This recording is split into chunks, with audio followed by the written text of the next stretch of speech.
This podcast is a quest for well-being, a quest for a meaningful life through the exploration of fundamental truth. Enlightening ideas, insights on physical, mental, and spiritual health. The inspiration is love. The aspiration is to awaken new ways of thinking that can lead us to a new way of being well. Welcome to Body, Mind, and Soul Healing Conversations.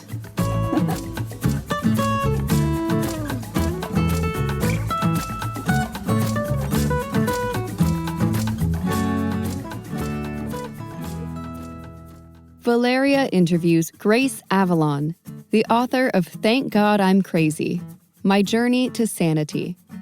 How is it possible to tell you that you are walking with the light of God in you? People travel to wonder at the mountains, the seas, the rivers, the stars, and yet they pass themselves by without wondering. Don't put prophets on pedestals. Look in the mirror. When visions Grace Avalon experienced actually came true over 20 years, she was startled to discover that this journey called life is merely waking up from our own insanity, and that God is in all things. Wisdom comes in trusting life, not the illusion. When we are in joy, we are in truth. At 22, Grace left her body to be swept into luminous, kaleidoscopic, light-bearing images of places she'd never seen. Escaping from her abusive life and marriage, in joyous laughter, she surrendered to its beauty and was briefly placed in a mental hospital by her husband. Coming out, Grace saw a world of betrayal, fear, and war. This was insanity. The sanity was the love she came to know in the light. In her memoir of surreal coincidences is also found a miraculous new level of forgiveness. Life is a working, self-correcting dream and a treasure hunt to uncover love's sanity, which leads us to a joyous awakening and teaches us how to lighten up. With renewed vision, we can also see that everything in our seeming physical existence, things, places, objects, our bodies, are all symbolic, interactive reflections which are used by spirit to guide us to awakening. Symbols are a psychological mechanism that transforms meaning. Carl Jung. Everyone has their own guiding symbols, their own inner voice, and the power of choice. Grace's path out of hell also becomes a demonstration of a course in miracles made practical. Her memoir, Thank God I'm Crazy, includes pictures of places which actually occurred, as seen in her visions. Grace Avalon, a graduate of Hood College, Frederick MD, BA in Education, minor in Psychology, is certified in Psychosynthesis, a body, mind, and spirit counseling program, and has taught a course in miracles for 9 years. She has been interviewed on CBS and ABC TV. Grace, author of Thank God I'm Crazy, offers presentations to inspire others to know their own inner voice and their own unique blueprint to life's oneness, often reflected in their personal symbols.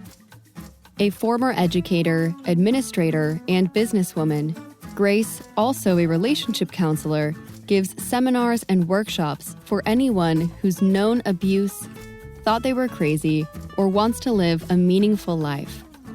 Thank God I'm Crazy, with foreword by Gary Renard, international best-selling author of Disappearance of the Universe, is endorsed by Marianne Williamson, New York Times best-selling author of Return to Love, Lynn Andrews, New York Times internationally best-selling author, whose book Medicine Woman became a virtual aspect of Grace's journey, Beverly Hutchinson, founder, Miracle Distribution Center, Stephen Halpern, Grammy-nominated composer and sound healer, and by Kyle Cease, famed comedian and transformational speaker. Thank God I'm Crazy, published by Waterfront Press, is available on Amazon and at Barnes & Noble in digital and paperback. To learn more about Grace Avalon, please visit her website, graceavalon.com. Here is the interview with Grace Avalon.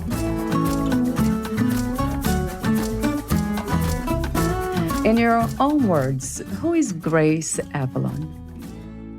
Oh my, well, that's a big question, but I think I would answer that in two parts.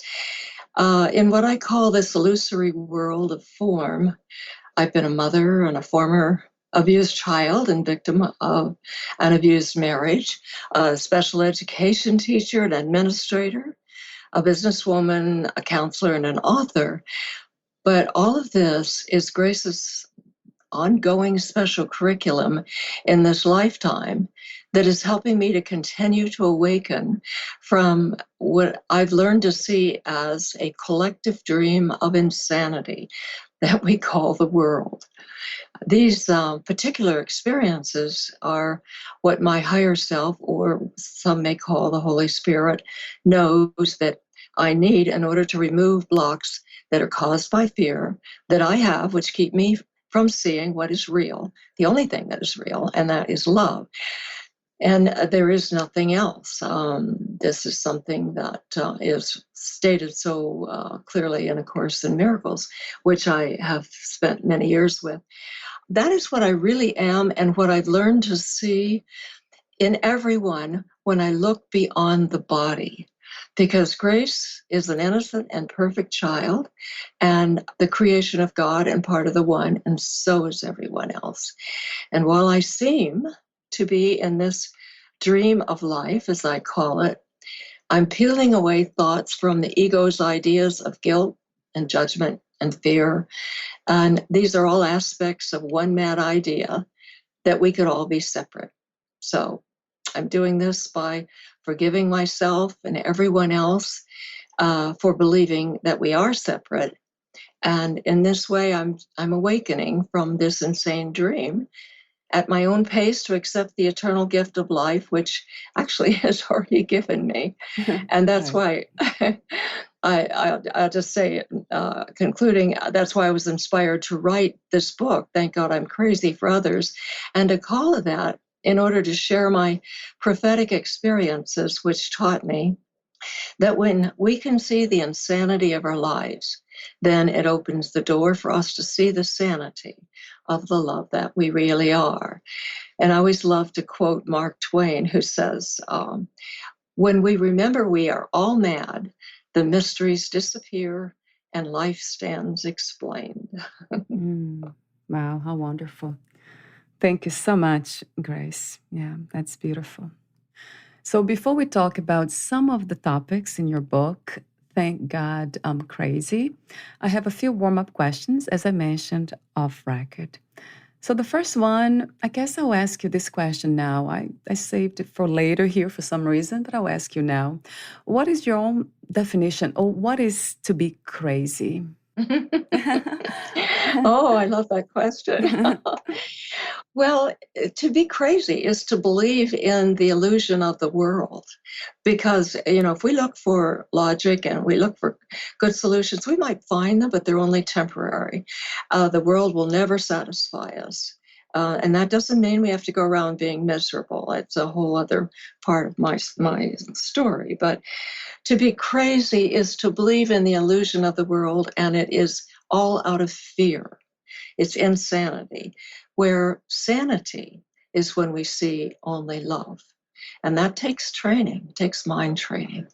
Right.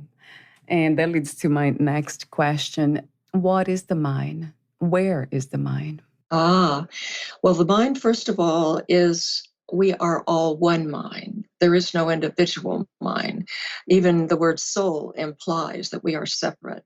We're all one mind, and it is all flowing like we're in a collective illusion.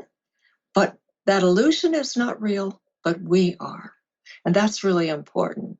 Who we are is as I said earlier, an innocent child of God, created by God. And we're waking up to that. It's as if we've been, I always like to say in my classes, it's as if we've been given a toy that we is way beyond our ability. And, like say we're 5 years old, we pick it up, we throw it, we can't make it work, we stomp on it, and and then all of a sudden we make it work and it looks good, and then it quits. True. That's cute too, the way you put that. What is life to you? What is your understanding of what life is? Oh boy. Well, life is an illusion. I'll just say that in the very beginning. It is essentially where we think we are.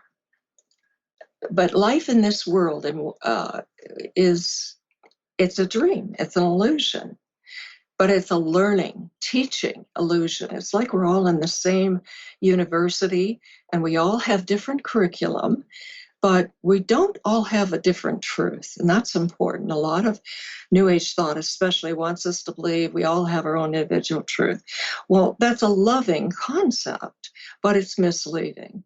The truth is the truth. What we do have individually is our own curriculum. We have our own assignments, and every single one of us, all our assignments, every single individual is that we seem to be now, because as I said earlier, we're one. All of them are important. What we do is important. And it helps us to wake up, thus the mind, at the same time. Right. Do you think that the illusion is needed to discover what is real? You mean the concept of the illusion? Yeah, I would say, yeah. Everything's a concept. What is not? Yeah. Well, we don't have to all look at it that way. A Course in Miracles, which is spiritual psychology, psychological spiritual training that helps us to see love and to let go of fear, uses the model that there is the world that we see, which is an illusion. And there is the ego, which is that other part of us that wants us to believe the world is real. But we don't have to call it an illusion. I mean, it's just a sense of knowing that that we're more, that this is, I mean, we all know we're all going to go. We're all going to go sometime, because that's what this life is about. This illusion is about. It's a dream of what the Course calls, it's a dream of death. But within this illusion, we're learning. Time is a learning device, the Course says, and that time will end. Even Einstein said, all of life is an illusion, albeit a persistent one.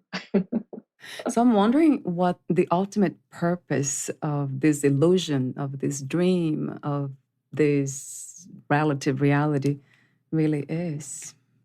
The purpose of the dream Yeah. the dream itself was a mistake for which we should have absolutely no guilt, because the ego loves that. Ego loves guilt. It's just a matter, it's just a matter of realizing that. That's all. And choosing again for love. And the purpose is to wake up. The dream, see, this is why my book and A Course in Miracles are so clear about life's not just an illusion. It's a dream. The difference is that an illusion, yeah, okay, so what? What are we going to do about that? A dream is, there's an end, and you wake up. And that's the whole point, is that we are moving towards that. But while we're doing that, we're learning to love and to forgive. And we don't have to be miserable. In fact, as we learn to do this and let go of our fears and to learn to forgive, forgiveness is very radical in my view and in the Course's view, in that we forgive not because we're compassionate or we're so spiritual or we're good people, but we forgive because it never happened. And so, Right. that's a big jump.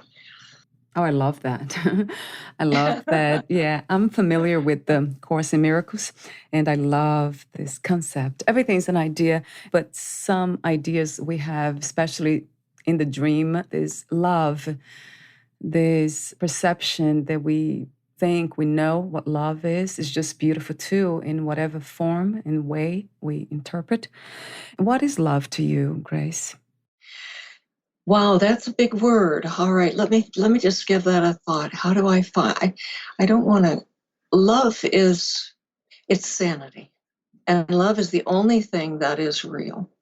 Course in Miracles says right up front that the only thing that we have to fear, uh, there is nothing to fear, because there is nothing that is real except love, and everything that we all do is love or a call for love. If we back it down, you say, okay, what's this for? What's this for? How come they did that? Blah, blah, blah. Go to the bottom, and what is it we all want is love. I know Oprah said in her show once, she's commented several times, that one thing she found out about everyone that she's ever interviewed is that we all want to be seen. We all want to be heard. So love is sanity. And that's what I found, that I wrote about in my book, that I realized after I'd had the visions that I had. And I came out of this mental hospital where I was for 9 days, where my husband put me because I was laughing so hard because the visions were so euphoric. It was like fear literally stopped. And when I came out and looked around at the world, I said, this is not what I saw. This is not the truth. And the truth I felt was just deep, deep love. Would you also use the words unconditional love or unconditional giving and receiving? Yes, yes, unconditional, totally. What I call it is radical forgiveness, but we're without any conditions because because we love each other, but also because there's a little step further, because we're not really here. We're not really here. That's the weird part. That's really, a lot of course people kind of put the book back on the shelf at that point. and we're real. We're very real, but we're not this body. We are all one divine mind created in the likeness and image of God, and God is not a body. God has no mortal aspects. That, thank God. Accessing that is what we call miracle, I would say. That's the miracle, because it is challenging to wake up from that dream and to see pretty much everything as an illusion except the deep love. Oh, Valeria, that's beautifully said. Yes, a miracle is letting go of fear and seeing only love, no matter what the image is in front of you. Imagination, would you put that in the same category as dreams and illusions, or imagination somewhat different? Not necessarily. Yes, I would. And it really goes back to what I learned about symbols. I learned that there is a voice within us. There's a power within us that is not of us. And that we are able to hear that if we're willing, but we have to be consciously willing. And that's kind of what happened. Well, that is what happened to me when I got like, it was like what I call the velvet hammer. Hello, there's something else going on here besides, Grace. And even though my life was terribly miserable, I was in an abusive marriage and had been an abusive child, extremely so. I knew that there was something else, but I didn't know what it was. So then I began, well, I'll just give you a quick example. One thing that happened after 10 years later, after I came out of the mental hospital, I was only there for 9 days, and I had 2 children to raise, and I'd gone back to college, and I was doing an art project. And I was at home and I sat down on the stool, and my other projects had taken, oh God, weeks, because I have some talents, but art isn't one of them. And so I sat down on the stool and something took my brush. And in 45 minutes, there was this piece, this abstract piece in front of me that was way beyond my own capability. And I was exhausted. I went, laid down on the bed and came back and looked at it, and I could see my future. And I cannot possibly explain how. I just could see through those symbols that I could see my future, A, and B, it was not good. It was going to be really rough for a while. And it was. It was exactly as what I'd seen. But the difference is that when you call, it wasn't my imagination, but my knowing, my inner knowing, because of my earlier experience, was that something is guiding me. And so there was a level of inner peace in the midst of all of my turmoil, where I trusted and I knew that there is this power within me that is not of me. And when we just get quiet, that's when imagination comes about. And when we just get quiet, in fact, I just have to tell you, I'm working on a second book. And I just said, all right, Spirit, if I'm supposed to do this, then you give me a title, please. I can't come up with a title. So I was making the bed the other day, and whoops, there it is. It just comes, But right? and I do feel that it is given to us if we're willing, if we're open. I like that. I love the way you say consciously willing to be open. So I wonder what it takes to become open to love. Does it always take challenges and suffering? Oh, oh boy, that's a great question. Well, A Course in Miracles says that Spirit speaks only in the silence. So that's why meditation is, so emphasized in so many international spiritual beliefs and philosophies, that we must calm ourselves and get connected with that part that's within us. And then it becomes like we put on glasses that are love glasses. And I like that. I love and that. Love yeah. glasses. Yeah, right. You've heard of the pink, see the world through rose-colored glasses. Well, we put on our rose-colored love glasses, and it's not that we don't see what's happening, but we know who we are. Even you turn on the TV and the politician that irritates you the most, that person was once a child, a baby, and but even at that point, we're all perfect in the eyes of God. We're stumbling our way through this dream to wake up to something that is indescribable in words you know. So, but love, love takes practice. Yeah, right. True. It does. And that's what the Course is about. As you might be familiar with, Valeria, the Course has 365 lessons in the workbook. It's 3 books. And in the work, there's the text, which it's all in your head. We can read books and say, I know that. But to do it is a whole different thing. It's like learning to play the piano. Yeah, okay, I know. I know.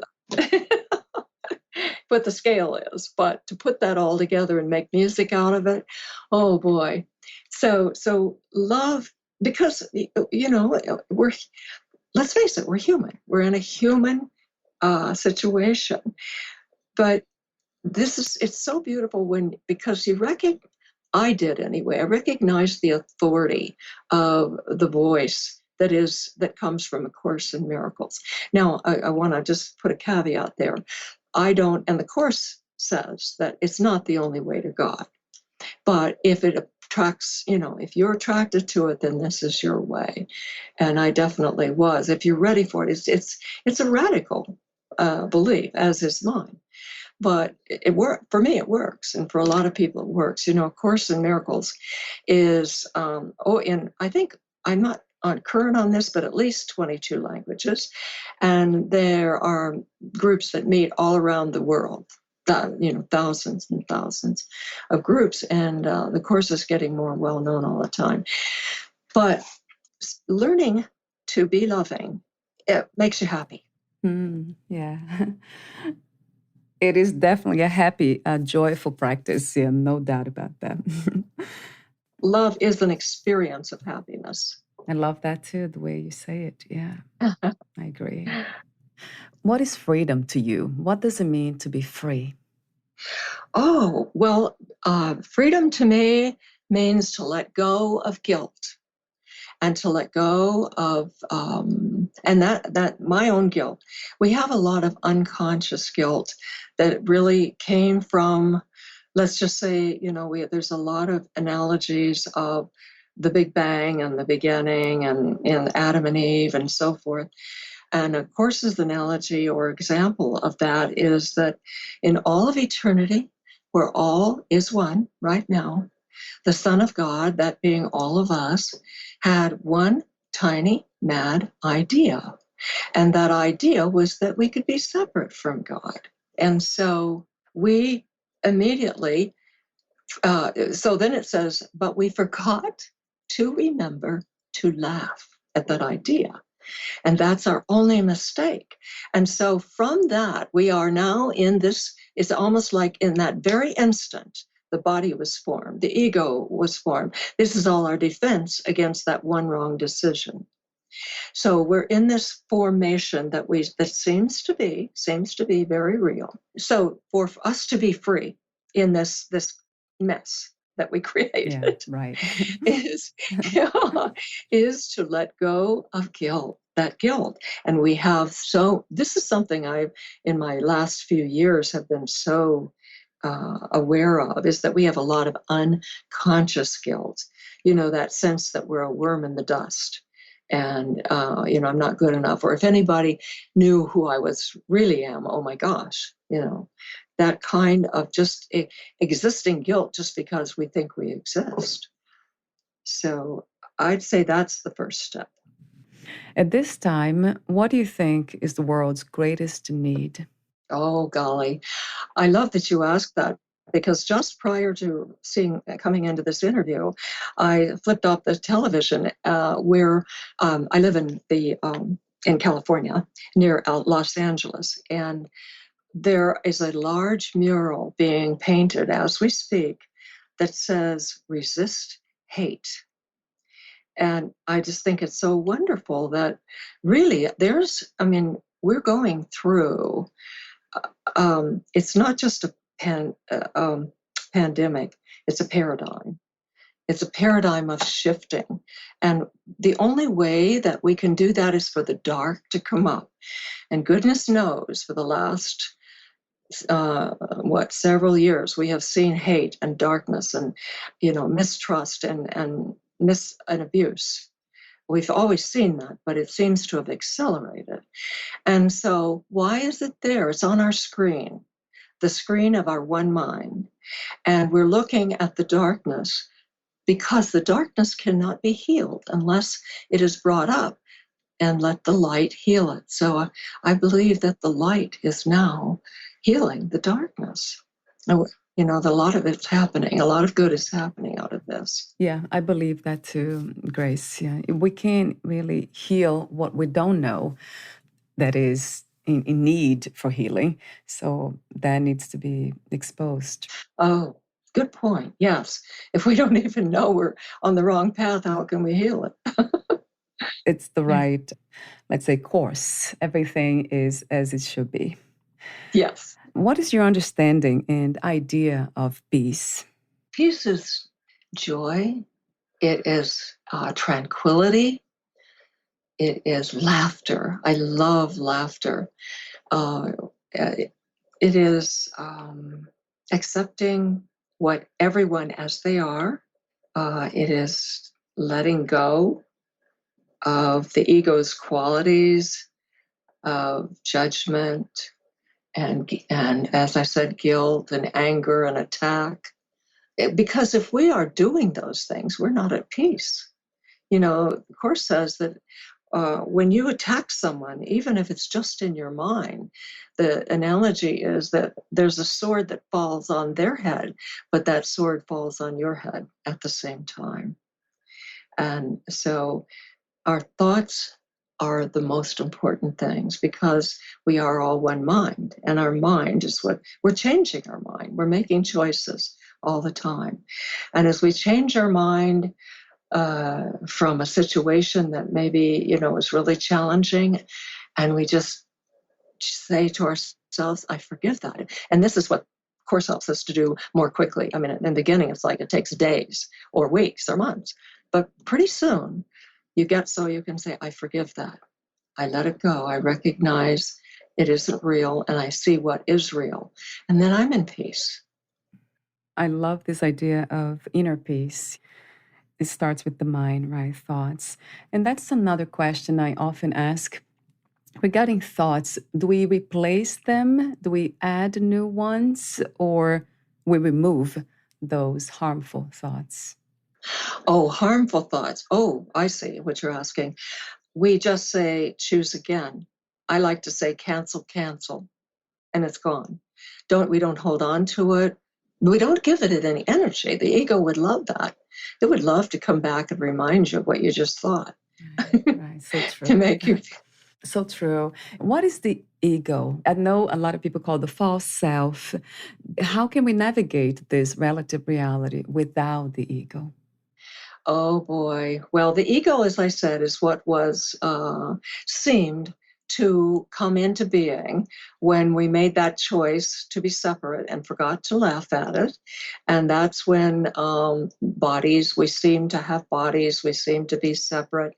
And the ego will defend that. It defends the dream, and it defends it in any way it can. The ego loves controversy. It loves judgment. It loves confusion. The Course says the ego is suspicious at best and vicious at worst. But it will come to you, and it won't say, as Marianne Williamson often says, the ego doesn't say, hi, I'm your worst friend. The ego is very sly, and it'll give us, special things all the time in order to keep us believing in it. Yeah, we got that brand new car. Okay, great. Now what? After 3 years, it's a 3-year-old car. True. It takes a highly conscious mind and a lot of awareness to, loving awareness, I call it.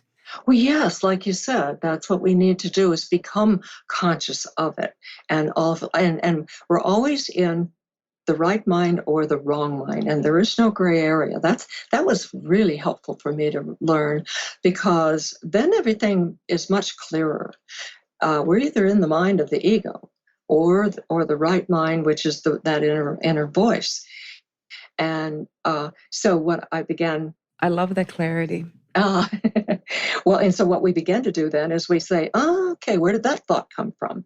And if it's the ego, then we just let it fly away. It melts away. Don't even give it any image of form, because all form is the dream, all of form, including the universe. What, where, and who is God? What is God? God is that source. I would say that God is, I want to pick my words carefully here.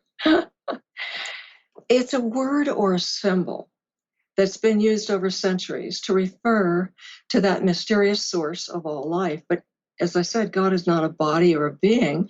God is the source of love. And that's within the mind of you and me and all of us. And so then God can be seen in everything. God has created us, but God did not create the world we see. Now, that's a biggie also. God is not part of this dream. God is outside of the dream, and the Holy Spirit is the mediator or the bridge. But God is not of this world, but it is the love in us that connects us with God until we choose to awaken and become one with that love. and only that. Would you say that God is everywhere? Oh, yeah. Well, yes, because everywhere in the dream, because God is within us all. So, yes.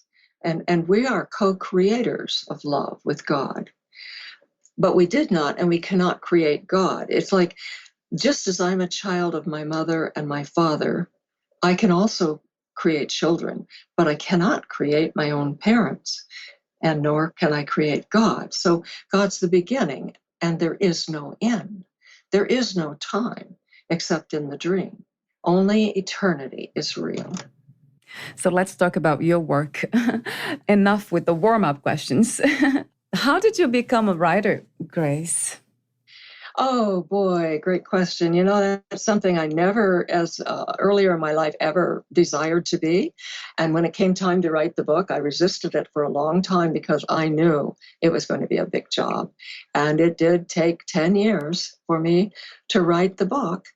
But I once I'd had that initial experience, I was only 22 when I had these visions of just amazing kaleidoscopic light. As I said, it was like time stopped. There was no fear. There was no sense of any kind of fear.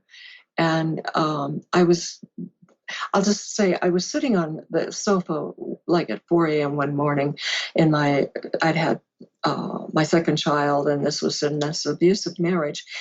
And I was crying. And all of a sudden, I left my body. And that's when these experiences, these visions took place. And the visions themselves, first of all, just dancing kaleidoscopic light like a beautiful floating journey. But there were also images of places in that light, like a driveway and a road sign and a mountain. And the driveway had evergreen trees. It wasn't just any driveway around it. And I just all I wanted to do was laugh. And that's how I ended up in the hospital, because my husband thought I was crazy. And then I told you about my experience with the art piece. And then something about 5 years after I had done that piece of art, and I still didn't know why or what was happening. What happened was the places that I saw in my kaleidoscopic vision started to actually happen. And I'll give you just a couple of examples. The first one was the driveway with evergreen trees. It was at a very dark, another turning point in my marriage. And I had found out that my husband was having an affair with my best friend. So I'm driving up her driveway, in despair. I mean, I might have just gone into full on depression. And I realized all of a sudden I'm looking, and that's the driveway with the evergreen trees and the sun shining through them exactly as I'd seen in my vision.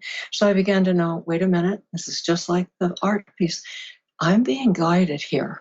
This is supposed to be. And that's all I knew. And then later, I finally, with $150 in my pocket, got the courage to leave my abusive husband. And during a very lengthy, horribly bitter divorce, I was living on my own. And one night, driving on a country road, and it was late at night, and I realized I could see the license plate of my husband's car behind me, and he was like to drink, and I knew that it was, if he caught up, because he had been very physically abusive, if he caught up with me, I didn't know what that might mean. So I was frantic and very scared, and then all of a sudden I looked to my right, and there was a road sign that I had seen in my vision, the highway road sign, and exactly Highway 144, and it would be a little road that from Newmarket to Frederick, Maryland, when I lived at the time. And I was just led to think, okay, go to the main street of town, where the police are, because all the kids are coming out of the out of the bars, go there and you'll be safe. And then that's when I began to listen to that voice that, you talked about, that intuition, that inner knowing that is within me, but not of me. And so they became guiding symbols for me over several decades as my visions, because there were many. There were 13, and I have them all in the book, pictures of them all, and as they manifested in the book. So, and I came to an uncommon trust in the unknown and to believing in my own inner voice. And each time they would mark turning points in my life by listening to my inner, that, voice within me. I was led to find the strength to face my own fears. And as I said, leave my husband. And they also taught me that everything symbolically can hold a message to guide me to my wholeness. Yet, as I've shared in the book, I needed to learn that the guidance is not in the symbol itself. The guidance is in the message that it carries from our intuitive, I'm using your word because I like that and it goes well with what I'm saying, intuitive message from our higher mind. And Carl Jung had said, the famous Swiss psychologist said, symbols are a psychological mechanism that transforms meaning. So over the next 20 years, my life, I realized, was beginning to feel like a dream that I'd once had. And now I was only remembering it again. I was not only remembering again, but I was living it. And I had begun to find sanity in this insane world because I was finding love and guidance and peace, inner peace. So that's why I was inspired to write this book for others. And as I said earlier, and call it Thank God I'm Crazy. The first part of the book tells the story of my being guided to freedom from my abusive husband. And the second part tells how I found a peaceful way of life that I did not even know existed. And many don't, especially those who have grown up with any kind of abuse. So, but I will just tell you also, there was a big turning point in my life that made me know that, well, I call it my certificate to sanity. That's cute. It was when I met the Course in Miracles, because not only were my visionary symbols actually happening, but their guidance later brought me to more visions of dark past lives. So it was like not just this life, but other lives. And Valeria, I was brought up, my abusive father was a layman Southern Baptist minister. And I was brought up with, just all kinds of the things that I had to believe and memorize chapters in the Bible. And I did not believe in past lives, but this is what happened. And, but by remembering it, it allowed me to heal karma that I was carrying from those lives as well. But I had no metaphysical background. So all the while, I kept everything a secret. And that wasn't easy. It was like I was leading two lives. I was a teacher. I was a professional administrator. We were well known in the community. Socially, I entertained. And it was like I was two people. And I didn't doubt what I knew, but I just thought people would think I'm crazy. So the reason, and the long answer to your question, why did I want to become an author, or did I? When in 1985, a friend took me to a workshop in San Diego where Ken Wapnick was beginning to talk about A Course in Miracles. Ken Wapnick is one of the people that brought A Course in Miracles into being. And as I said, it's a psychological training to train the mind to see that only love is real. And it was then that I learned that the Course says that life is a dream and we are all one mind. And together we're all in a collective, insane illusion. Right. Yeah. But all in our illusion can be used by the Holy Spirit as a symbol to guide us back to love. And then it said, and the dream is already over, and that's a whole other story. I mean, first of all, the first part, I just wept in amazed relief to hear that, it was in writing what I was suspecting was true. But I didn't really understand the part about life being over, because that's what it said, that we're not really here. We're safe at home with God, remembering our own exile. And I didn't understand that until the revelation of the mountain. Would you like to hear about that? Yes, please. Yes, yeah, Grace. Okay. Well, what happened was I really knew. I thought in my mind, when's that mountain going to come up? And I had moved to California, my home, where I was raised, and lived in Dana Point. Moved to Dana Point, which I was also guided to. That's another story. But and I would go to Newport to work every day. Well, one day I was coming home from a different direction, from San Diego, and I saw, and I was just getting off at my exit. Oh my God, there is the mountain I saw in my vision. I had a vast view of it. I had been living below that mountain for 4 years, going through some of the things I've just described and all of that healing. But I still couldn't understand. I said, okay, so why? What's the point? Why am I here? How did I get here? And the mountain vision confirmed and then showed me, as I said, that I'm not really here. And the way I did that is that I had been living at the foot of that mountain, and I finally said, okay, I have to go on that mountain. And it wasn't just any mountain. It was a mountain with a 6-lane highway below it, with a sign straddling that mountain that was blank. And you could, there was nothing on that sign, which was really weird. And that was true as I came back from San Diego, because it was the back of my own sign to get off the freeway, which said beach cities and Los Robles. So I went up on the mountain, and I realized as I was standing there that I had only seen the reverse side when I lived below that mountain, going back and forth daily for 4 years. And I understood then Dr. Wapnick's statement about life, the illusion is already over, because there I was, standing in my own vision. Because life and time was already over when I had seen this mountain in my visions in 1960, or I could not have seen it in 1994. It manifested. And so I've gone into the mystic story, that it really is a mystical story in my book, but I'll just,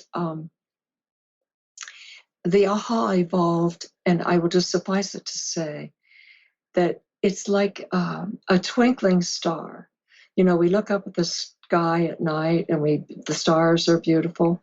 But if we've had any courses in science at all, we know that it's already burned out. And it just takes time for its illuminating rays to reach our mortal vision. So I look at it as though, and the echo, I felt like I'm standing on this mountain. The voice of God has been expressed, as the Bible says, in the beginning is the Word, and the Word was God. And the Word has been expressed, but I'm on another mountain. So what happens when a voice from one mountain to the other happens? There's an echo. So I see us living in the echo, waiting and remembering who we really are.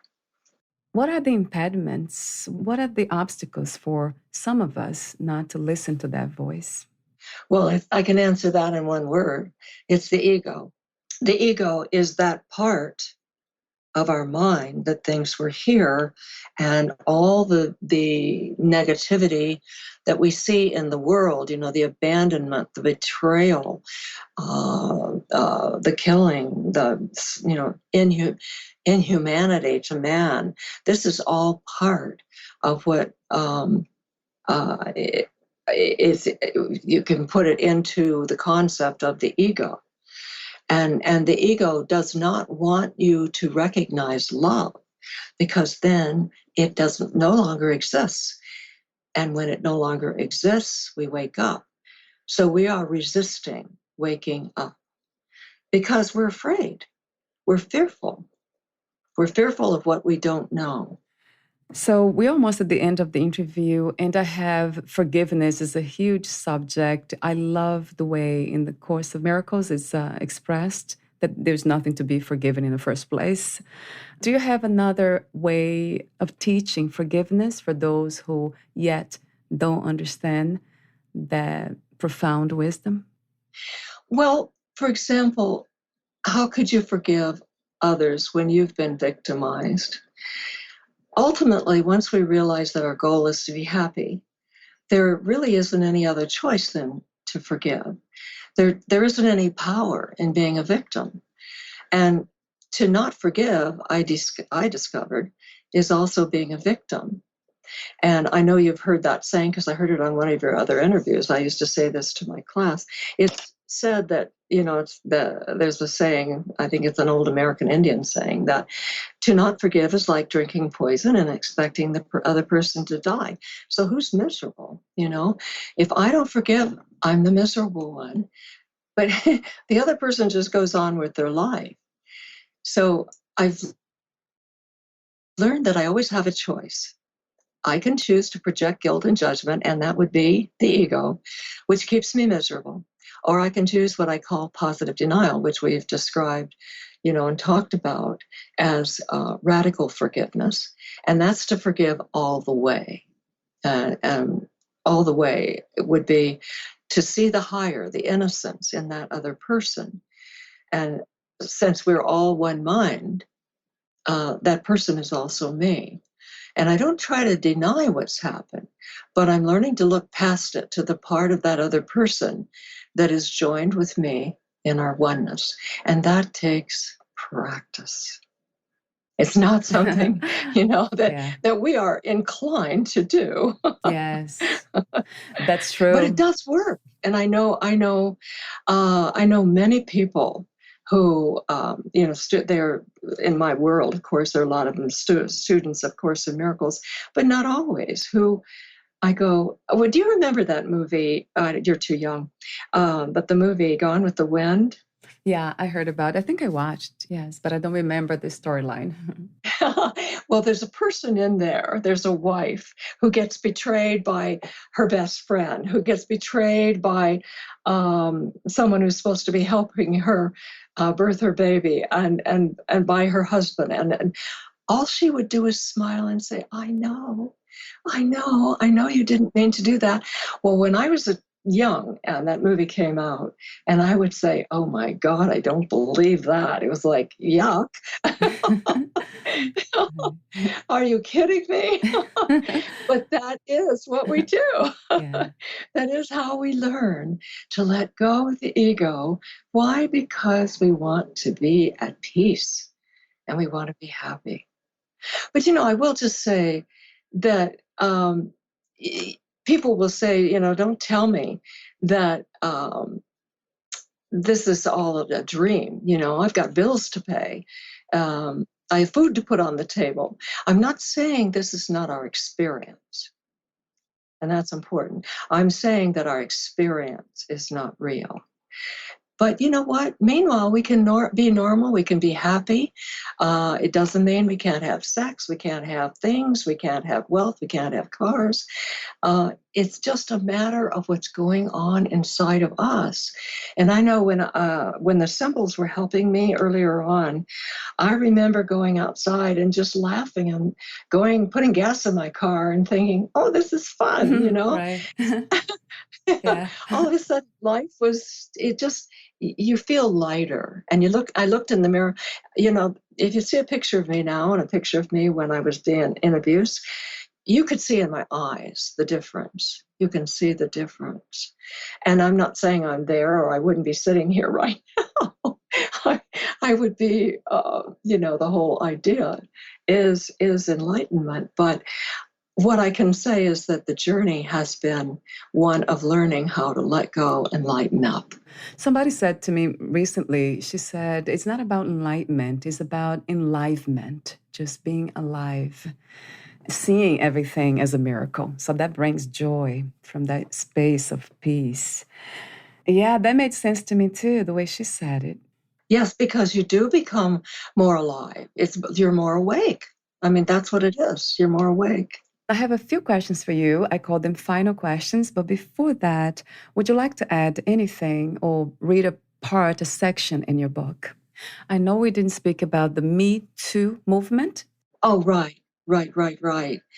Yes, well, that is something I would like to see evolve into a better, a broader stance that includes domestic violence, because it is so insidious, it's so quiet, and it destroys the spirit as well as harms the body. And there are I'm trying to think. There are statistics that are amazing. It's like 137, I believe, women, not women, just 100. Well, yes, in a study of death, 100 or killings, 137 women die around the world every day due to family and someone they know. But may I go back to your other question? What else would I like to say? Yes, yeah. All right, thank you. Well, I think the most important idea for all of us is to trust what we know when we're coming from our heart, and to know that even if the world seems crazy, remember who you really are is not crazy. We're all explorers together on this collective journey.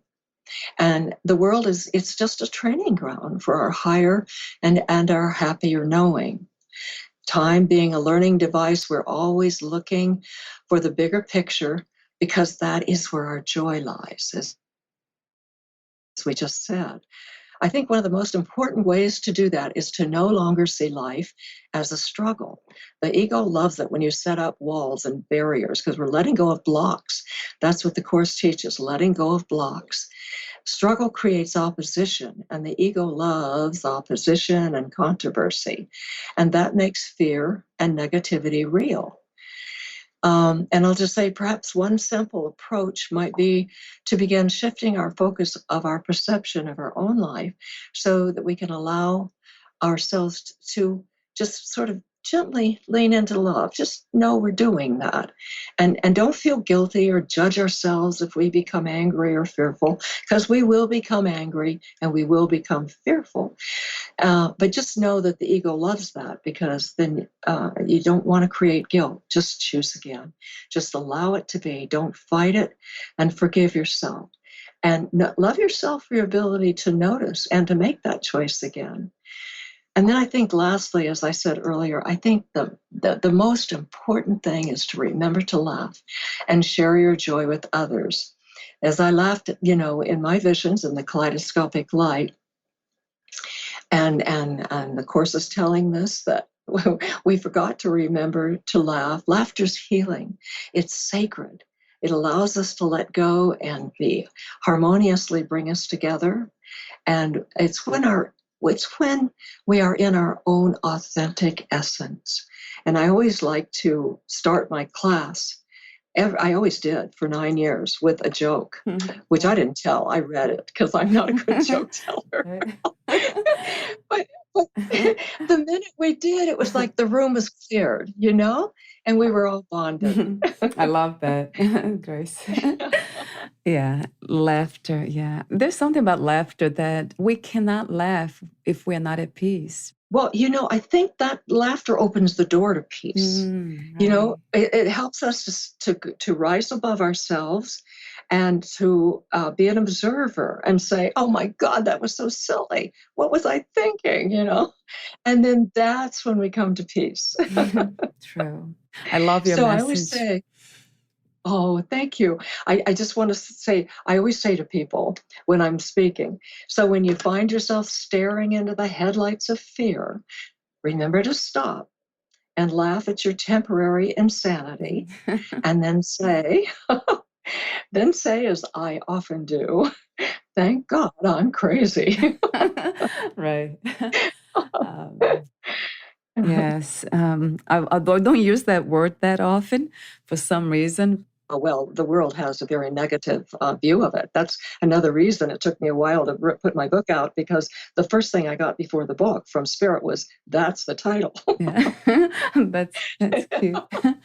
I have a few more questions for you. We're almost at the end. Let me see, about 4 questions. What was the most challenging lesson to learn about life as of today? Well, that would be to forgive. You know what we've talked about, to forgive my abusers, and especially my father. There was an abuse as a young child that was hideous, and I write about it in the book. And that's where I learned radical forgiveness. Actually, was that, letting go and knowing that my father, who is no longer in form, human form, is really a part of that one mind. And we're playing, we're like diamonds. We're like I saw in the kaleidoscopic light. We're like diamonds, and we come together in lifetime after lifetime. I do believe in past lives. Oh, well, you don't have to. I mean, it's just, that's my memory. That's my healing concept. When we come together to sand each other's rough edges, because we're all diamonds in the rough. And so, my father and I might have been, who knows, married, brother and sister, whatever, in another lifetime. But that lesson that I learned this lifetime has been very difficult. I think anyone would read my book and know that it was not easy, but it's one I chose. The Course says that everything that happens to you happens that you everything that happens to you that we have chosen, and it happens exactly as you've asked, and we continue to make those choices too. What we're choosing is continuing to happen to us. That doesn't mean we can't shift and maybe kind of go into another what's the word I want, go into another dimension, kind of, and skip over some lessons that might have been there, because we've learned those lessons. But the program, the curriculum, Course in Miracles says, is all laid out for each individual. That is, for each individual. I have a question for you. I love these words: surrender, acceptance, letting go. How do we know we are letting go and accepting and not giving up? I don't think we ever do. I think that we're all on a spiritual journey, whether we know it or not.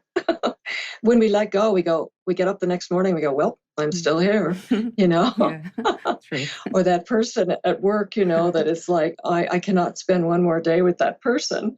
I give up, well, they're still there. Yeah. I think it's an ongoing process. We don't give up even though we get tired, or we seem to be tired. Right. If you knew you would die soon, meaning losing the body, would you make any change in your life or do anything differently? Boy, that's a good question, because I can answer that from recent experience.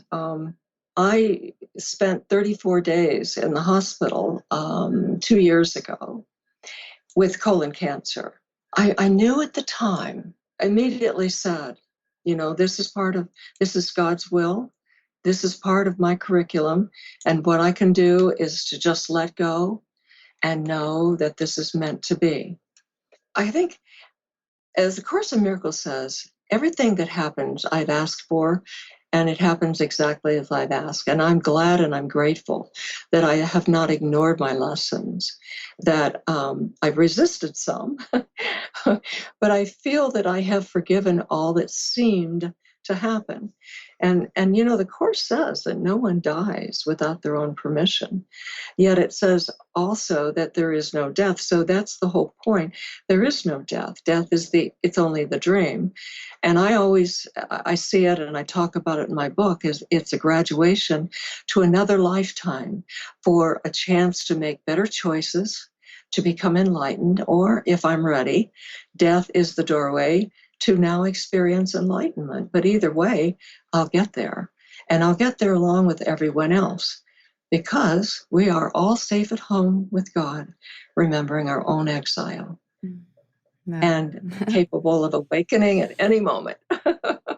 What are 3 things about life that you know for sure as of now? I think, first of all, is that I am innocent. I'm an innocent child of God, and I'm not a body. And that body, that there is a power within me that is not of me, that speaks to me through my inner voice. And also, when I said I am innocent, everyone else is an innocent child of God as well. Wow. Thank you so much for your wisdom, your genuine presence. I love how genuine you are, and the peace and the joy that you express. Yes. Well, it's been delightful, Valeria. I've enjoyed talking with you. And one more technical question, Grace. Where can we find more information about you, your books, products, services, and future projects? Well, my website is graceavalon.com. And my book, Thank God I'm Crazy, is available on Amazon, also through Barnes and Noble. And also, if you want to go to Benefit Miracle Distribution Center, it's in their library. It's also in the library of the community up in San Francisco, Community Miracle Center. And it's available on Amazon, also on the internet. It's on the internet. Wonderful. I'll have the link on your podcast profile. Thank you so much again, Grace, and we'll talk soon. Oh, you are so welcome. Thank you. Bye for now. Bye. Thank you for listening.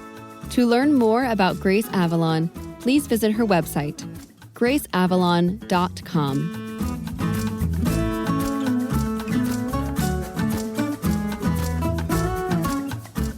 To learn more about this podcast, please visit fitforjoy.org/podcast. I want to thank the Patreon members, Lawrence McGrath, Mark Basden, Terry Clayton, and Aidan Vickrock. Thank you again for listening, and bye for now.